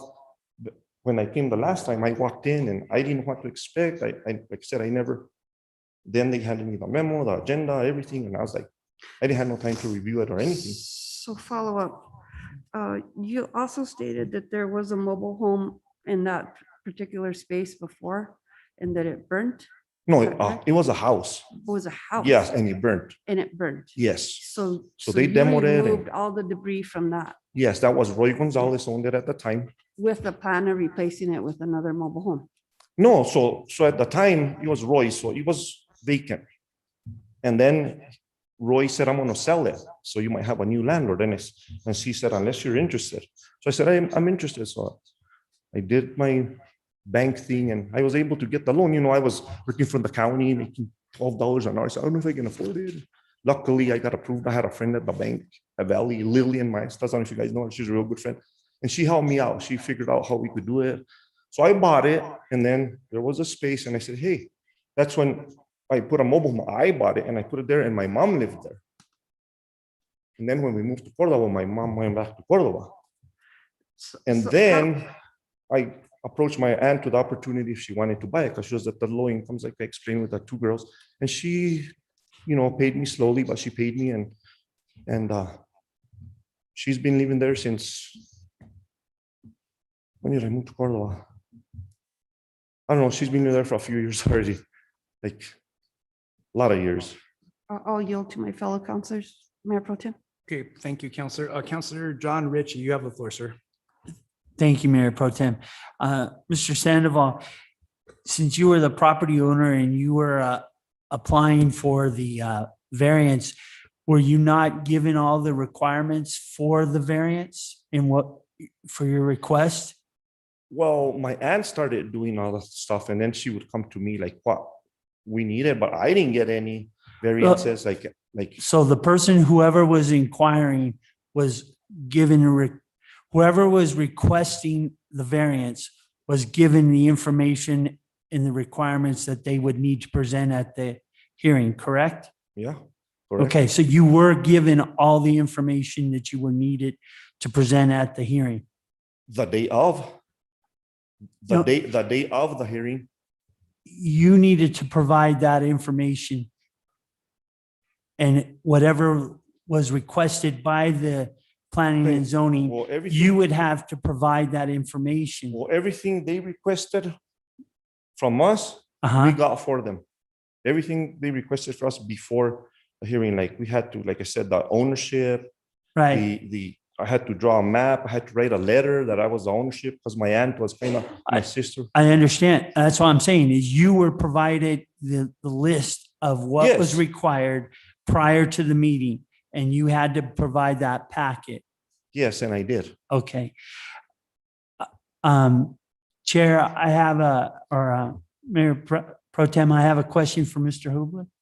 Is it- Yes, sir. Go ahead. So same question. He was provided a list of material that he needed to, he was provided a list of information that he had to provide to you for the variance, correct? That is correct. Before we received the application, we gave him. the And application was package. his packet completed and was he informed if there was anything missing? So his packet to the city included all the necessary requirements for the application, and that's where the hearing comes in. Following the hearing, the application is approved or denied. Right. It's not a guaranteed thing just because you submit all the required documents. Correct. So that was provided in advance. We did try and email out a copy of the staff report, which is our normal process. He didn't get it the week before. And so he had a copy on hand at the evening of the meeting as we came into the hearing itself, where all the testimony was heard and the decision was reached. Did he miss anything? He had everything available for you? Yeah, he was able to speak to the variance criteria during the meeting. Okay. To the 4 variance criteria. Yeah. He did not meet them in the judgment of the commission or the judgment of staff, but he had those criteria available. He had all the information. He just it didn't meet the criteria. The review criteria in order to grant a variance, correct? Okay. Yeah, so there's 4 criteria that are required. You have to meet all 4 to obtain the variance. And the commission decided that he did not adequately meet all 4 of those criteria. And that's why the variance was denied. But the key thing was he had all the information. He was given all the information that he needed to provide. Correct. And he provided it. He had everything that was requested. Right. So, okay. Thank you. No And- other and on- questions. and on the Thank you, Mr. email? Sandoval. And on the email, I mean, they might have sent it, but I never received it. And if they sent it and they have proof that I received it, I don't have nothing. But you had all the information. Yes. You knew what was going to be questioned by them because you were of all the documents that you had Yeah, to provide. yeah. So, okay, thank you. Okay, very good. Thank you, Mr. Sorry, I Sandoval. misunderstood you at the beginning. Counselor John Ramon, the floor. John Ramon Vihil, you have the floor. Thank you, Mr. Chair. I'm going to the packet and I'm trying to find any record of minutes from that meeting in particular. And I don't find anything. And I find this analysis and that's perfectly fine, but that's not a written record of the meeting. And I believe that that's a biased viewpoint of the city. And so I would like to see some sort of minutes for that actual meeting. So if the minutes are pertinent to the meeting, they're provided to the planning commission as part of their decision. In this case, there was no point of contention. Mr. Sandoval and staff both understood that he was granted the 2-year approval in 1998 as documented by the minutes. There was no question about the 2-year timeframe. There's no question about that original approval. What neither Mr. Sandoval nor the city were able to find was any follow-up. No, So- but I'm talking about Richard, Mr. Hubler, is the minutes pertaining to this particular Oh, to the case Planning from- and Zoning Commission meeting? Yeah, from 2021. The commission did not have a meeting last month, so those minutes have not been reviewed or approved yet. They're scheduled for consideration this upcoming week. The practice of our commission currently is to work through the written decision the night of the meeting when possible, so that we can document what was considered the irrelevant testimony and the decision that was made, should a case be appealed before those minutes are approved. So follow up, Mr. Chair, because of that, this appellate body doesn't have the ability to review the actual conduct of the hearing and such, because we have no written record of the meeting from a legal standpoint of written minutes. These conclusions and such, that's decisions, but I don't have any testimony discussed from Mr. Sandoval regarding the property. I just have case notes essentially. So for me to do my job as an appellate body, I really need that conduct of what happened at the meeting and what transpired. Okay, at this point, I know the city council did vote to have the meeting, the hearing today, but at this point, maybe we could reach out to our legal counsel, Jonas Nahum, for a little bit of guidance and advice as how we could go forward in regards to Councilor Vihil's question and concern. Mr. Nahum, are you there, sir? Yes, I am. Thank you, Mayor Pro Tem. Can you hear me okay? Yes. Yes, we can. Thank you. Thank you. So the facts as found by the Planning and Zoning Commission are indicated in the written decision that I believe was included in the packet. You'll see that there's a list of findings of fact there. And because the council sits as an appellate body, they must accept those facts. The purpose of an appellate body is not to take a look at all the testimony and then decide what facts the Planning and Zoning Commission should have found based on the testimony. The appellate body is basically deciding whether these facts as found, whether the Planning and Zoning Commission then applied those facts to the criteria properly. And if they didn't, if they abused their discretion or they did so arbitrarily and capriciously, which is basically a way of saying that they made certain findings of fact, but then for some reason they didn't apply them properly and made some arbitrary decision based not on the findings of fact or on the criteria, but on something else that doesn't appear in the record. So I think the council can rely on those findings of fact that are in the written decision as the facts that were established during the hearing. Very good. Thank you, Mr. Nahum. I think that clarified. Does the council have any other questions for Mr. Nahum? Councilor Vihil? Okay, nothing at all. Thank you, Mr. Nahum. Appreciate that. No problem. Okay, any other councilors at this time have any questions for Mr. Sandoval? Yes, go ahead, Councilor Peggy Sue Martinez for Mr. Hubler. Thank you, Mayor Pro Tem. Thank you, Mr. Hubler. So the property is Zone B2 General Commercial District. Can you talk a little bit about that, Mr. Hubler? Yes, so the B2 district currently lies along Riverside, basically from one end of town to the other. It's approximately 500 feet, 500 to 600 feet deep from the middle of the road, so about 1,000 to 1,200 feet wide, depending on the area. In this particular case, it extends about 600 feet from the middle of the road, about 150 feet past, about 3 other properties past Mr. Sandoval's property. So he's well within the B2 district. That is our most intense commercial use district. And it does allow for a lot of uses. Certainly residential is not a primary component of that, but we do have a lot of existing non-conforming residential uses within those. And we generally don't try to actively redevelop those. But we do certainly, limit the placement of mobile manufactured homes within that district as per the code. It has been zoned commercial since the city initially established the zoning in 1976. Talk a little bit also about the section 106B6 limit development to one principal building and a customary accessory structure.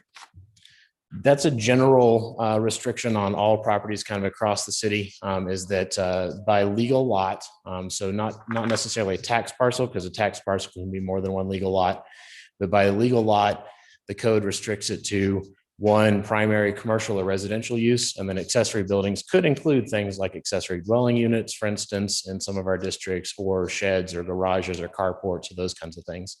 But in order to get additional structures, additional primary units, in this case, dwelling units on that lot, that's where you go through this process. And that's what was considered in 1998. And that's what he was given on a 2-year initial approval. So the 4 conclusions of the law, where you talk about the 4 things that need to be met, could you go over those 4 things? Yeah, so these are the 4 variance criteria that were referenced earlier with Councilor Ritchie.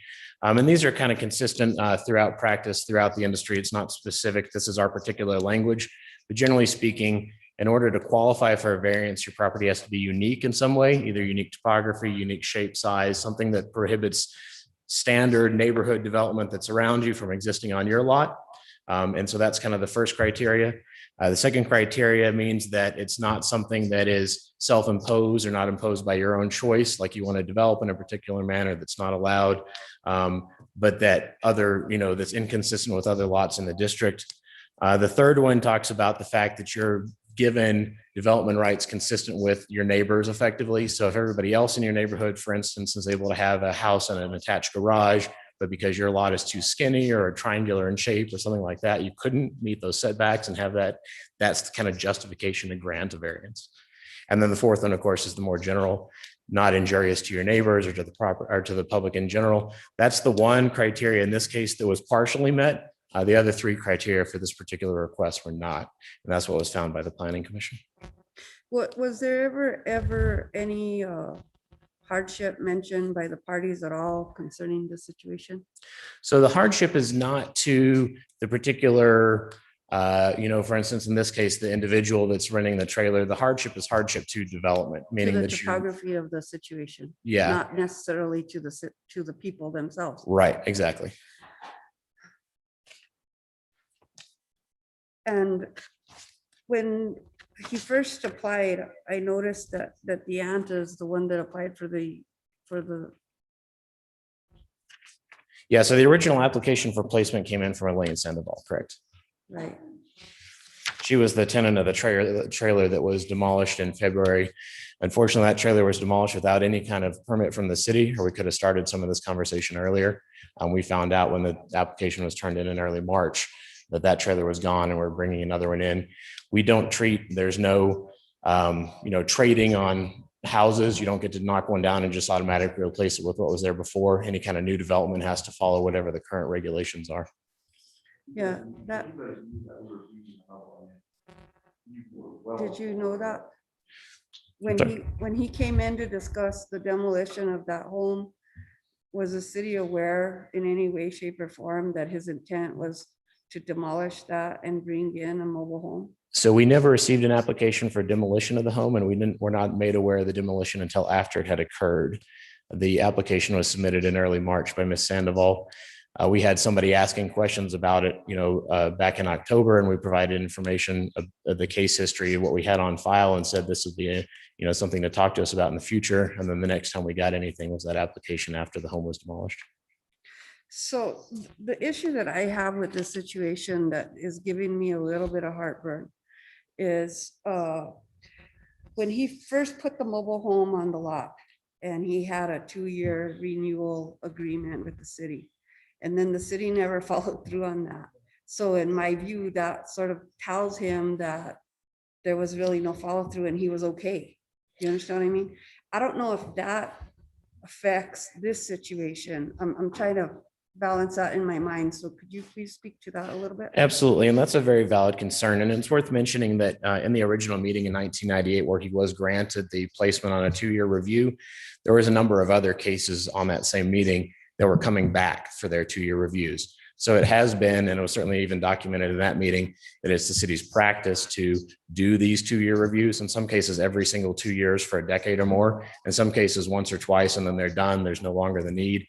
We've had some that were approved on a permanent basis that I found in the record. We have some that were denied. Actually, the property directly across the street from his has 2 trailers on it that should have left about a decade ago and haven't. So the city has a mixed history on this stuff. But it's rather like your driver's license, in that this is a permission that's granted for you to do something. You can keep this trailer on this property for 2 years. Same thing with special use permits. We give you a special use permit to operate in this location for 3 or 4 or 5 years. It's the responsibility of the property owner and the recipient of that special permission to reapply. Now, certainly the city does what we can to keep that process moving along. And as Mr. Sandoval indicated, he recalls coming to the city and discussing some point after the 2 years. We found no record of that. And, we've been trying to work with him to find that since March, because that would have stopped this whole process. We would have just been able to administratively approve it had he ever been given permanent permission. But we found no record, and he couldn't find any record either. So is it possible that that permission exists? We just don't know about it. It's unlikely. 2 reasons, because like I said, there's a number of other records, and all those other cases came back to the commission. So while I may have come and talked to somebody in the staff in the office, the fact that it never showed up on an agenda or was never heard in minutes and other properties were, indicates that probably did not go through the proper channels, or at least the consistent channels of that time. The other consideration is that had we done it on a permanent basis, and for those that we did grant on a permanent basis, we required a second hookup, a separate water and sewer hookup. And that had never happened on this property. So those 2 things together make our office think that we never granted that permanent permission. But seriously, I mean, we do have properties in our community that don't have separate sewer and water. We do. Correct? We absolutely do. Yeah. And that's, I said, those 2 things together are what makes me think that we never reviewed this officially for permanent permission. If it was a concern fighting the past 20 years. So, right. I'm just Yeah. confused. I said, why now all of a sudden, why didn't we get with me 10 years ago, 12 years ago, 8 years ago? Now this is a problem? I mean. Sure, and I certainly I don't can't. understand. Yeah. I can't speak to the past actions of the department, obviously. I mean, I presume that they were doing a good job at their job. But we have 5,000 roughly parcels in the city. So certainly paying attention to every one. That's one of the reasons we do rely on people to come back to us. We've now got better methods to keep track of that stuff, but even they're not perfect.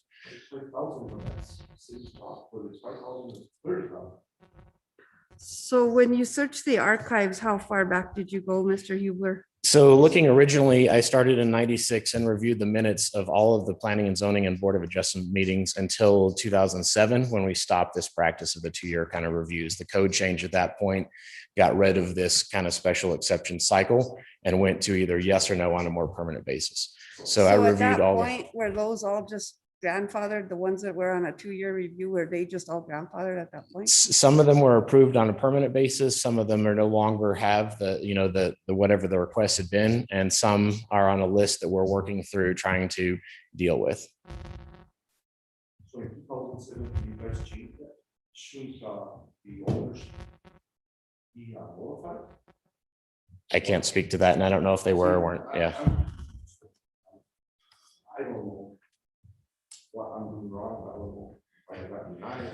I don't know. So I guess to kind of circle us back around to what the purpose of the appeal is tonight, I had a question for Mr. Sandoval. I could. Yes, go ahead, Mr. So as we indicated before, this was granted a 2-year permission in 1998. You understood that, correct? Okay.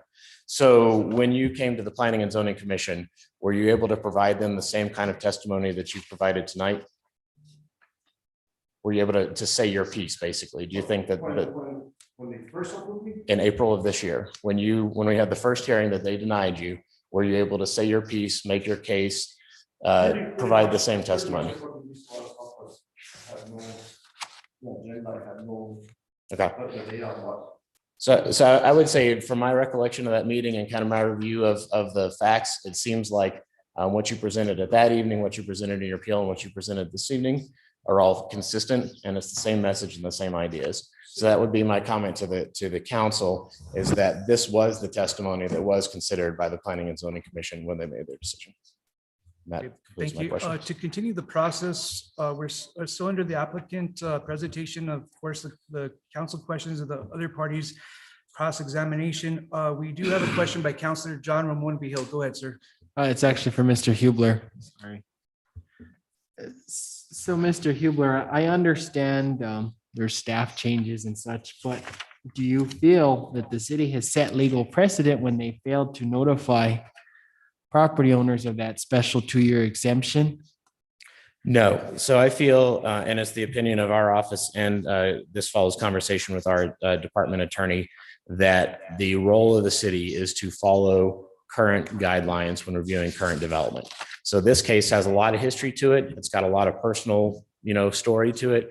But as it came to the city, most recently, it was following the demolition of a trailer, the installation or placement of a new mobile home as a replacement for that trailer. And that's the process at which we have to look at what are the current rules and requirements. And we did that. We did that administratively in my office by not being able to approve it. We did it, judiciously at the Planning and Zoning Commission by hearing the case, having a public hearing, considering all the history as well as the current requests and the current regulations. And that's how we arrived at the decision they made, which is being appealed to you this evening. Very good. Thank you. To finish off the applicant presentation part, Mr. Sandoval, do you have anything else at this point? We will have a little bit down the process for you to have some closing comments as well. But at this point, do you have anything else before? No, just on the demolition part. You mentioned we didn't get a permit. So what happened here, my aunt couldn't find the title because I had given it to her. And I guess the trailer was sold. We did everything. They won't move it without tax release form or whatever. So the driver said, no. We called the cops. You know how they do the VIN inspections and all that, like to maybe issue whatever. They couldn't find nothing. And to be honest, on the demolition, before I knew it, the trailer was gone. My aunt, had some friends and they cut up the thing and threw everything, demoed it. And I went over there and it was gone. And they did it like in a couple of days. And I was not aware of that, but I didn't know we needed a permit and stuff. And obviously they didn't either. So they just, because we had no other choice to move it out of there, nobody would move it. But that's the demo part that we didn't get a permit. And that's what happened on that part. Okay, But other than that, that's okay. Thank you, Mr. Sandoval. So following up to the applicant presentation, we have a notified property owners presentation, but I don't think there's anybody here. So just needing to state this for the record. So moving on, other identified parties presentation. I don't think there's anybody here for that either. So moving on, is there anybody from the general public that has comments at this time? Nobody has signed up for public comment, well, for comments in regards to this? No, Mayor Pro Tem. Okay, thank you, ma'am. So next part of this is the applicant closing comments. So Mr. Sandoval, you could please come up just if you have any other closing comments. If you don't, that's absolutely fine as well. no, but, like I said, I got approved before by the city. All of a sudden, they tell me you can't put mobile homes on a commercial property. I Okay, had no idea my property was zoned commercial. Even when I bought it, if I did, I don't remember. I was many years ago. And my poor aunt bought her mobile home. It's almost close to a year, still parked at the gentleman's house as she bought it. The guy keeps not harassing her, but hey, you need to move your mobile home. Where can she move it? So we finally talked to him and he has to understand that we're going through all this. And my poor aunt's just, like I said, homeless, not homeless in the street, like I said, but she's jumping to her daughters, to my sisters, and she's stressed out and I just find it injustice to just leave somebody out on the street. That's the way she feels. That's the way I feel. right. Because she has no home. She has nowhere to go. I don't know if she can afford parking it somewhere else because I charge her hardly anything. Okay. A space nowadays goes what, $400-500? I don't know, but I'm charging you not even half of that. It's helping her out. And other than that, like I said, there's been 2 residents there for ever and ever, and all we were doing is she was trying to better herself and get on. It's if you look at the new home she bought, it's still an old mobile home, but everything's functioning. The other one, water lines were broken. Yeah, the outlets, half of them didn't work. The roof was leaking. Her floor was all messed up. It's the only reason she finally was able to, come up to some money to upgrade a little bit, and but other than that, that's all I have. That's all you have. And if you guys have any questions also, feel free and I'll answer whatever. Thank you, Mr. Sandoval. guys. Thank you. I think at this time, we have given the staff the opportunity to present. We've given Mr. Sandoval as the applicant the opportunity to present, also the council the opportunity to ask questions. So with that said, we will be moving to the closing part of the public hearing.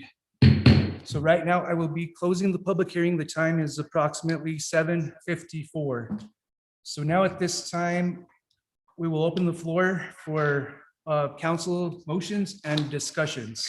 Does the, Anybody from the council have any motions or discussions at this time? does the agenda state that we can deliberate this in closed executive session? That is correct. It does state the city council may choose to deliberate on the appeal in closed executive session as permitted by section 10-15-1 H3 and MSA 1978. That is an option. Motion to enter into executive session as Second. indicated on the agenda. Okay, there's been a motion Do you to, have the statement, Angelica, the pursuant, so that the chair can read that?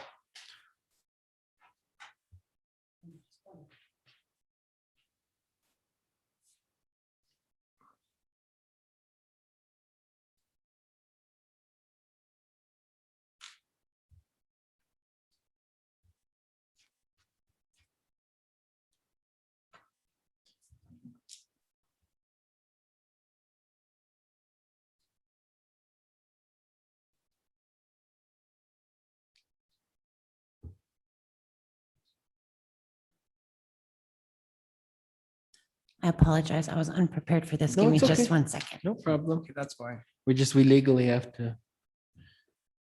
The chair has. I think you just had it. That's right. No, he has to go and do the whole section, right? Pursuant. Yeah, that's what you just read. Okay. Let me go back to our legal counsel, Jonas, if at all possible, sir. What I read, would that be sufficient enough, or do I have to go, over the whole entire sentence of the going into closed executive session? Thank you, Mayor Pro Tem, members of the governing body. Any movement can move to enter closed session pursuant to section 10-15-1H3 for the purposes of an administrative adjudicatory proceeding and discussions related to that. So any member of the council can make that motion as long as they state in the motion the reason for going into executive session and that exact code section. Then anyone else can second it and you can take a roll call. So motion to enter into closed executive session as permitted by section 10-15-1H3 NMSA 1978, subject to administrative judicatory hearing process. That's great. Okay, very good. There's been a motion by Counselor John and Ramon Vihil. Counselor Peggy C. Martinez, can you do the second again, just in reference to like, oh, you had a second, okay. What was it? Yeah, Oh, it I'm was me. sorry. I did the second. Okay, Thanks. I'm sorry about that. It's okay. Okay, so there's been a motion by Counselor John Ramon Vihil, seconded by Counselor Denise Benavides with that wording is fine, okay. City Clerk, would you be able to call roll so we could go into executive session? Counselor Peggy Sue Martinez, In favor. Counselor John L. Ritchie, In favor. Counselor John Ramon Vihil, For the motion. Counselor Denise D. Benavides. In favor. Mayor Pro Tem Dennis Tim Salazar. In favor. Motion carries. Thank you. So with that said, we will be going into closed session, but I need to see if we need to stay in here because we need to confer with our legal counsel, Jonas. And I don't think we have the thing set up in the committee room. So if at all possible, can we ask everybody, I'm sorry.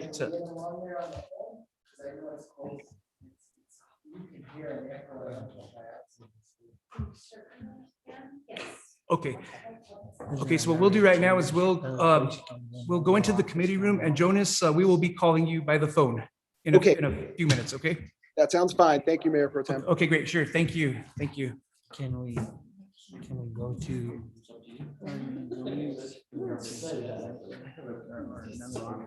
Interpreters, you're welcome to sign off. You guys.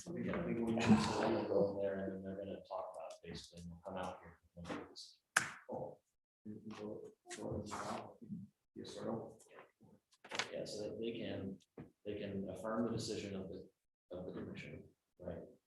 They can remand it back, in other words, send it back to the commission to reconsider, or they could potentially overturn the decision. So we can overturn it, they could. Yeah. Yeah, so they could overturn it and grant you the permission effectively, or direct us to grant you the permission. They can say, yeah, we agree with council, we made the right decision, or they could say, we think council needs to Jonas? X amount of No, money, he's, and then we'll send it okay. back, and then we'll go back to the commission.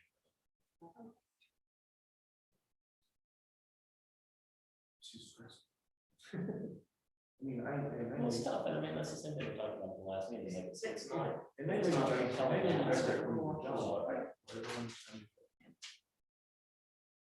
wish I could find that.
Hubler also did mention that you have the minutes for that time.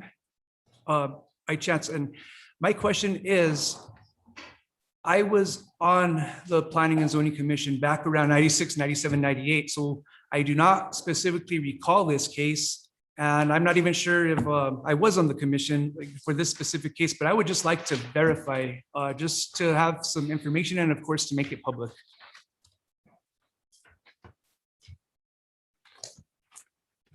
Excuse me, Mayor Pro Tem, there's a text saying that they cannot hear you, that you might be muted. Okay, thank you, City Manager. I do have the speaker That may be on. on our side. Oh, okay. Okay, so let me back up just for the record, so the public could hear on Zoom on YouTube as well. This case, I think, first started back in 1996, 1997, 1998, right around there. At that time, I was on the Planning and Zoning Commission. Around that time, I do not recall this specific case, so I don't know if I heard this case while I was on the commission or not.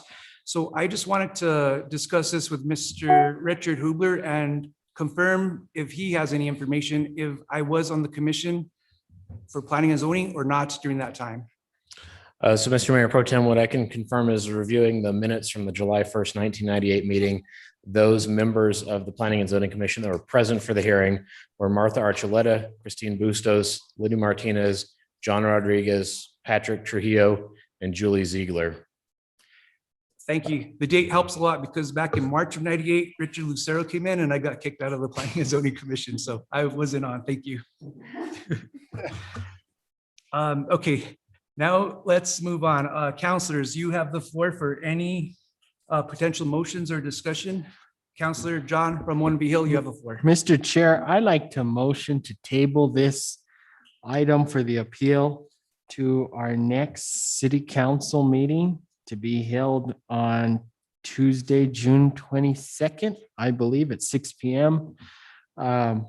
Pending action by the full body. I hope we can have more present members of the body after the discussion of a possible conflict, but it seems like that's not a conflict, but such. There's been a motion to table this until the June 22nd, 2021 City Council meeting by Counselor John Ramon Vihil. Is there a second? I'll second. Okay. Motion to table by Counselor John Ramon Vihil, seconded by Counselor Denise Benavides for our next meeting on June 22nd for a table. This takes precedence over everything. So with that said, City Clerk, can you call roll? Counselor Peggy Sue Martinez, In favor. Counselor John Al Ritchie, Oppose. Counselor John Ramon Vihil, For the motion.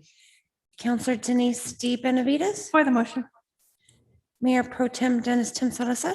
For the motion. Motion carries.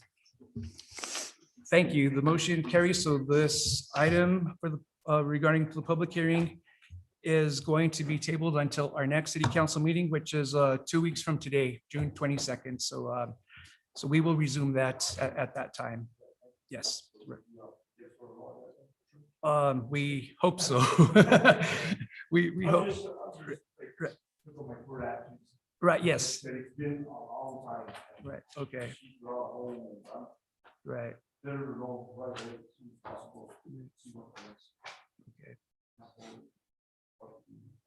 Thank you, Mr. Sandoval. Yes, yeah, we would, yes, suggest that you do be present just for, right, yeah, okay, right, okay. Will, city manager or Mr. Hubler, would he, yes, you will get an email. Yes, okay, okay, definitely, okay. We will ensure that staff gives you that written notice as well, so, okay, thank you. Okay, the next item on the agenda is adjournment, so with that said, our meeting is now officially adjourned at 8:27 PM. Thank you, everybody, for attending.